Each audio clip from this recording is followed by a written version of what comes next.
Welcome to the Focused Fundraiser. This is where we discuss how to focus on the right fundraising practices because we believe that doing more as a fundraiser shouldn't be your goal. Focusing on what matters most and doing that should be the goal. And so we get to hear from fundraisers who are in the trenches, doing this day in and day out, and learn from their experience and their hard-earned wisdom. Today, I am joined by Maddy Szymanski, as the Director of Development and Marketing at CP, and she has founded the Lucky 7 Dog Rescue.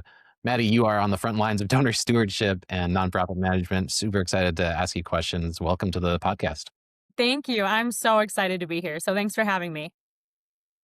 Start us off by sharing a bit about yourself and the path that led you into the nonprofit sector. I'm curious about that. Sure, that's a great question. So I think like a lot of people in the nonprofit profession, we tend to stumble into it or maybe get invited into the world. So when I started at school, I was on a completely different path and I just really loved animals, to be honest. And I was missing my pets at home. And so my mom was like, why don't you volunteer with your local humane society? You know, you can't have a pet in the dorms, but this might be a great way for you to get involved with some people who share a similar passion, love animals, all of that kind of stuff. And when I started volunteering at the shelter in my community, at school, I just fell in love with the work that they did, and I fell in love with the people who worked there, and it had me completely change my whole career path. So I ended up changing my major to business and English with an emphasis in nonprofit fundraising and management. And that was sort of how I got involved in nonprofits. And then, long story short, I ended up founding an animal rescue, Lucky 7 Dog Rescue, to support the work that shelters do and be able to alleviate them when they're overcrowded or they're needing foster support, transport support, all of that kind of stuff. And I've been doing that for over 10 years at this point. So we just celebrated a decade last October. So a big milestone for us that we're really excited about. And then from there, I got employed at CP, so Cerebral Palsy Inc. And we focus on celebrating all abilities and unlocking potential of all individuals. So really being able to meet people where they're at, those with disabilities and those without as well. So sometimes people come to CP because they need support with temporary care or being able to improve something that they're working on. And just it's all about focusing on the whole person, and that's staff and clients as well. So I just love this world. I've met some of the most incredible people when it comes to clients of the organizations that I've worked with, but also staff, volunteers, donors, and I just feel really lucky to be a part of it. That's awesome. Well, with all of that, you wear a lot of hats. You are the director of fundraising, you are the marketing, you run the marketing at CP, and you're running your own nonprofit on the side. Yeah. What helps you stay focused and clear on a weekly basis among all those priorities? Yeah, other people for sure. Like the accountability metrics, definitely. I am so lucky. So Lucky 7 is a solely volunteer run organization. So we're completely run by volunteers. There's no paid staff. All the animals live in foster homes. And so we have a team of close to 200 volunteers and then a board of directors of 8 and a leadership team of close to 20. And so they're really the ones that are keeping the organization running day in and day out. Prior to having kiddos, too, I did a lot more of the day-to-day exercises and things like that. But when I had kiddos, I wanted to be able to focus on them, right? So any free time that I had or time that would have been dedicated in volunteer forms before had to come down a little bit. And so it forced me to look at things in a new way of how can we keep things moving in a different direction and still be able to keep things going with less time, right? And so the only way that we can do that is by using the time that we have as a team. And as everybody in nonprofits know, we're limited in resources, right? So funding and time and all of those things. And so if we can kind of work together as a team to come up with good plans and move things forward that way, it's so beneficial. And that work translates both into a paid organization like CP, where I'm a paid employee, but also a volunteer organization like Lucky 7. Hmm. Yeah, I think team. Let's dig into that a bit. How does so you've learned some of this through the process of building your own nonprofit. How has that shaped how you think about being a part of a nonprofit and the urgency around fundraising and keeping the doors open and all of the things? How has it shaped your viewpoint? Yeah, so I think when I founded Lucky 7, I had a lot of naive notions about, I just want to help. Right. And I think that's just, it's fundraisers, it's people who work in the nonprofit world, whether that's administratively or direct service. Everybody wants to make a difference and they want to be part of something that's bigger than themselves. Right. And so they're looking for community connection, ways to give back and make an impact in their community. And I hear that all the time when you get in a room with other people who work in the field or volunteer in the field or anything. They just start talking about how they want to help, they want to make a difference. And so founding Lucky 7 over 10 years ago, that was the intent. And looking back on it, I wish I had more of the groundwork in place. Coming to an established organization like CP as an employee and seeing the different things that they have in place, like a strategic plan, a budget, all of those things, marketing plans, and looking at how that drives the mission forward from a sustainability factor is so important. And so it's been helpful to see things from a grassroots side of things with Lucky 7 and seeing how you can really capitalize on people's energy and commitment when you're just talking to someone about the work you want to do and they come along for the ride because they believe in what you're doing and they want to be a part of it. And then also looking at it from cerebral palsy's point of view too. So with CP, we have close to 200 staff and they all want to make a difference and be part of that mission. And it's in different ways, right? And so it looks a little bit different depending on who you're talking to, but the overall mission at any of those organizations is the same, trying to make a community impact that outlives themselves. Hmm. I think sustainability is a really powerful word because I would guess most nonprofits start with passion and purpose in mind, and then they Sure. realize they have to sustain it, right? So, Yes. as the director of development and Mhm. marketing, you are really holding both sustainability pieces that help sustain profit. So, uh, where have you found success with that? Do you view them as separate, or are they two sides of the same coin? How do you manage both of those? Yeah, I think I'd say that I view them as two sides of the same coin for sure. I'm kind of blanking on that old saying, but something about, like rising tides float all boats, right? I think Mhm. that's a saying. And so think of that in the way that, like, when we focus on sustainability, you're trying to sustain what you currently have, right? You want to see the mission that you're doing, the people you have either employed with you or volunteering for you or your clients in your community as how it looks present day.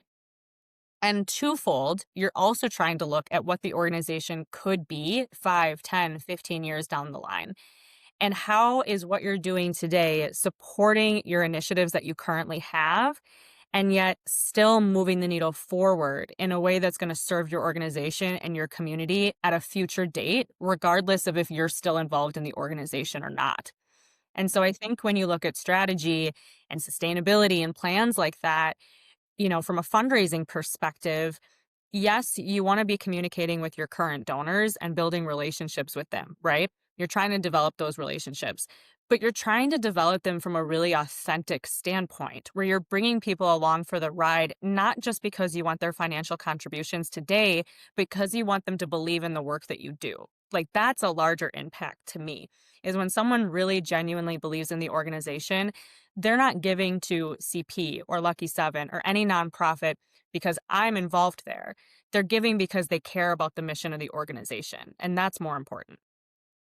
That's super powerful too, because that's another piece of this is turnover. Mhm. Development directors, fundraisers, there's a very high turnover, and so part of the Sure. sustainability is making sure that you can hand the baton over, and it's not just data in a CRM or what have you. It's real relationships. Have you implemented that with your team in the sense of how do you bring your team into that? So I have a saying, some people don't like the saying, if I got hit by a bus tomorrow, would my team be able to like carry on without me? And so how do you view that?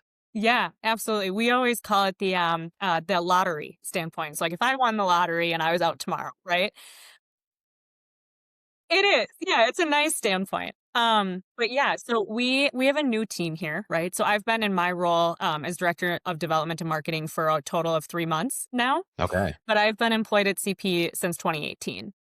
And so in that time, in what is that, 7 years? I'm trying to do the math here. That's not my strong suit. But in 7 years, we've had different iterations of what our team looks like, right? And so we're trying to move it to a point where we know that we're going to have the same staff a year in, 2 years out, right? And where we can still be meeting them where they're at and still supporting the goals of the organization. And so to do that, this is speaking from a new person who's energetic and really excited to be in this role. But I personally think that transparency is just so key to that. So having those really honest conversations with your team about like, what are your goals? What do you want to do? What are you hoping to get out of this as a staff member? Sure, but also as an individual. And right now it's a time of year too where we're focusing on performance reviews and all of those kinds of things and what we want to do for our goals in the next year, right? And so if we can talk about those things from a professional standpoint, but also how are those individuals trying to grow as a human being too, and what do they want to accomplish? I think that helps from a sustainability point. Maybe ask me in a year or two if it works, but I think that's our goal for sure, is just trying to meet people where they're at, regardless of if it's here at work or outside of the work as well. No, I think from a leadership standpoint, it does work because it cares about the people and people Hmm. first and making sure that they feel like they're taken care of. I think a big piece of that, though, is burnout. And how do you make sure that you're not demanding too much of because fundraising and nonprofits, there's always so much to do. So, what's your take on making sure that you personally don't burn out, your team doesn't burn out, all of that? Yeah. Yeah. I think from a personal standpoint, I have to have fun with the things that I do. Like, that keeps me from feeling burnt out for sure, and I try to write like, I'm a handwritten calendar type of person. I've never gone fully over to a digital calendar yet. I really like my paper one, and so I write out month to month, like, personal check-ins with myself. Like, just stick it on the calendar of, like, "How are you doing today? Did you take 10 minutes for yourself for some mindfulness moments? Did you go for a walk? Like, did you do things like that?" Because otherwise it's too easy, especially when you do this work where you genuinely care about the work you're doing and you know it's making an impact, to just keep running and running and running until you run yourself into the ground, right? And so if you can, put some intentionality behind some things and make sure that you're taking care of yourself too, that in a turn allows you to take care of the other people around you. Like, again, going back to the sayings, right? Like, you can't pour from an empty cup. And so it's hard for us to do a lot of this work. Really attracts like selfless people too, right? Who really care about individuals on their team, who care about the work that they're doing. And so it's so easy for them to forget that they have to care about themselves as well. Hmm. And then when it comes to the rest of my team too, I try to do those same things for them. And I just actually did, we're in review season right now too, so our performance reviews. And after I did the ones for my team, I actually had them do a review for me too. So, kind of playing the new card of like, I'm new in this role. I want to know how this is going for you so far. How do you feel like I'm doing as your supervisor? And like, what do you need from me to feel like you're getting everything that you need to feel fulfilled and successful? And doing those check-ins where they're still feeling like they're doing the job they were hired to do and being challenged to move things to the next chapter if they have the desire and the energy to be able to do that. Yeah. Bravo for that. The 360 reviews is so powerful. It makes me think of a quote from John Maxwell. He says, "You can only lead as far as you grow." Sure. And so, like, having that 360 viewpoint on how are you doing on your own job, not just how your team is doing, can be such a huge impact on them as well, leading from the top down. Let's get a little bit tactical or practical, if you will. I'm Sure. curious to know fundraising. So you've been there for 7 years. I'm sure that you've gotten to try some unique ideas or approaches to fundraising and marketing. Do you have any successes that you'd share with fellow fundraisers? Oh, yeah, absolutely. So I'm an appeal junkie for sure. Like, I love appeals. And so for us at CP, we do three major appeals. So telethon is one of our largest events. We host the largest running telethon in the country. So we've Hmm. been going on, we're coming up on our 72nd year. So we do a telethon mailer appeal that raises about $120,000. And then we also do a smaller summer appeal that raises anywhere between 20 and $30. And then, of course, our holiday end of year appeal that pretty much every nonprofit does. This year, we're on track to raise about $140,000 with that. And a couple of years ago, when I first started here at CP and we started doing those things, our numbers were a percentage of that. And we were sending them out to a lot of people and not necessarily getting the return on the time or even the printing and the postage, too. So we got creative and we tried a couple of different things. We did more campaigns on social, we did your email campaigns, we did direct asks, we purchased lists. But what we found gave us the most success was actually planning for next year's appeals the year before. So, like Mm. right now, we're planning for our appeals that will come up next year. And we try to bring that messaging through in pretty much every communication we have the entire year. So we're creating a really consistent brand and we're building those relationships with our donors before they actually receive the ask. And we've expanded our mail list as well to not purchasing a list from people that don't know about us or maybe purchasing a smaller list, but more trying to find the return on the donor relationships we already have. So, are there opportunities to engage with donors who maybe haven't given to us for a couple of years, maybe 2 or 3 times over the year, before we create that end of year ask? And this year we did that, and we just blew the appeal out of the water. So it was budgeted for $100,000, and like I said, we're coming up on 140 right now. And so it's just thank you, thank you. It's really fun to share that, because sometimes I think we get so overwhelmed about appeals. It's like, are we sending it to the right people? Is our copy right? And also, like, just in our county alone, there are 2,500 other nonprofits out there. And so, if we're all sending them to the same donors and we're trying to build these relationships where they really care about the work that we do specifically, how do we show them what we do without starting to sound like every other nonprofit, especially in the world of, AI and chat GPT and all of those things? It's like, how do we remain authentic in a world where people are so inundated with content all the time? And how do we build that relevancy and make sure that people really understand the work that we're doing? And so for us, we've tried to think about that further out. And again, bringing in those communications and that brand recognition throughout the whole year has made a significant difference for us. It's so huge.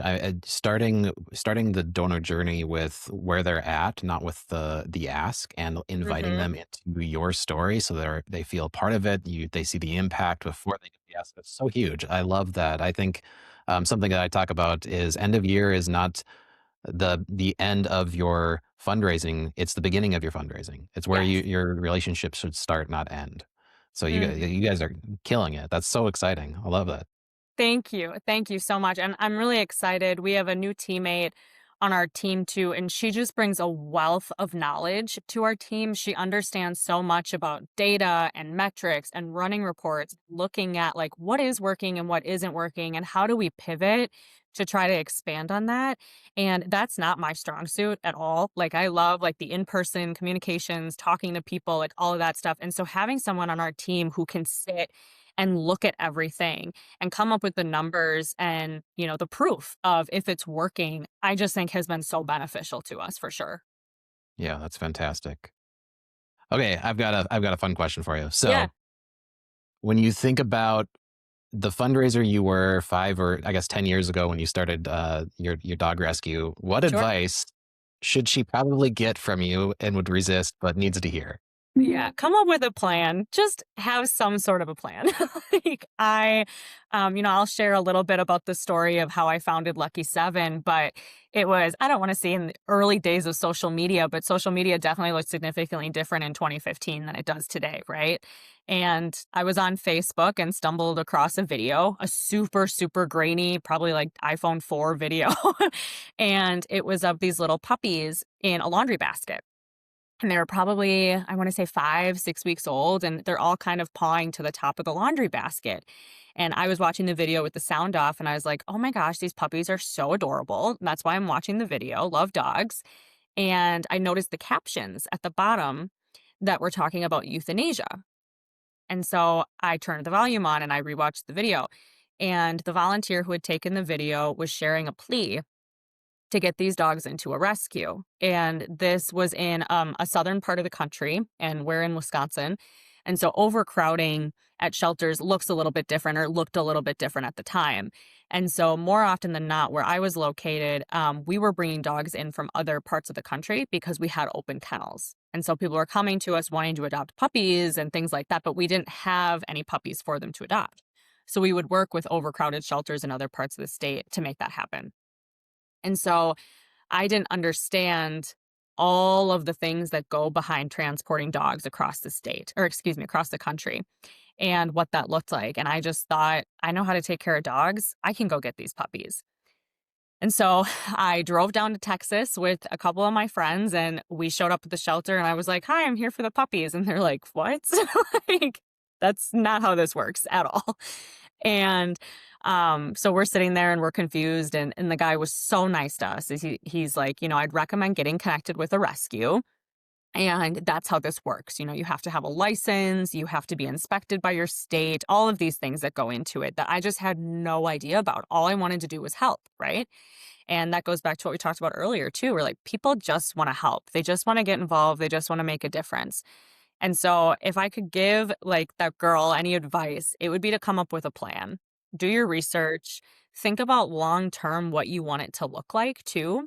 Because when you look at Lucky 7, it picked up a lot of steam really quickly. We had a ton of great support. We had all these people reaching out. How can I support you financially? How can I support you as a foster home? Can I drive down to Texas and help you with transports? We had other rescues that started reaching out to us too that wanted to partner. And I'll be totally honest, like it was super overwhelming because it's like, where do we go with this? And I think too, when you're young, you don't know how to say no, right? You're just like, sure, we can make that happen. Let's do it. And sometimes it's better to just take a breath and think and come up with a plan. So maybe instead of bringing on 10 or 15 partners in the first year, you commit to 2 or 3, right? And you build those relationships and come up with a plan of how that could grow, or what questions are you asking your partners? What processes are you putting in place? Can you create some SOPs? Is there anything that you can do that's going to create further strategy down the line and support you? Because now, 10 years in, as an organization, we're coming up with a strategic plan for the first time. We're coming up with, a budget for a first time. What are our fundraising plans? Things that we've never really done from a strategic point of view before. We've always just sort of been operating from like day in, day out, trying to put out the little fires. And part of that is being a volunteer run rescue. We're working with the resources and the time we have, right? But I'm really grateful for being at CP because I've been able to see for the last 7 years how an organization can thrive when they put the pieces in place to be successful and look at it less as operating as a nonprofit and thinking, oh, we don't have the marketing dollars. Oh, we don't have the budget for that. Oh, we don't have the time for this. And looking at it more from a business perspective of, if we had unlimited resources, how would we do it and what would it look like? And then maybe coming up with some strategy behind how to get there, even if you don't have all the pieces. Fantastic advice for somebody that's just starting out. I love it. Yeah. Okay, Thank you. we're coming up on time, so I always want to end it with what I call the tactical takeaway, a very Yeah. practical takeaway. So, Maddie, what is one thing that every fundraiser should do today that you believe matters most? That is such a good question. Take a break. Honestly, honestly, I would say like take 5, take 10 minutes and start to think about what the next week is going to look like, what the next month is going to look like, and how they're taking care of themselves. As fundraisers, again, we want to do a good job. We want to hit those budget numbers. We want to have an amazing event. We want to find a new donor who cares about our mission. But how do we do that in a way where we're really pouring into ourselves first so that we can keep things going long term? Fantastic. Love it. That's fantastic advice. Every fundraiser should do that today. I agree. Yes. Maddie, thank you so much for freely giving of your expertise and your hard earned wisdom. Appreciate you. Absolutely. Happy to be here. Thanks for having me.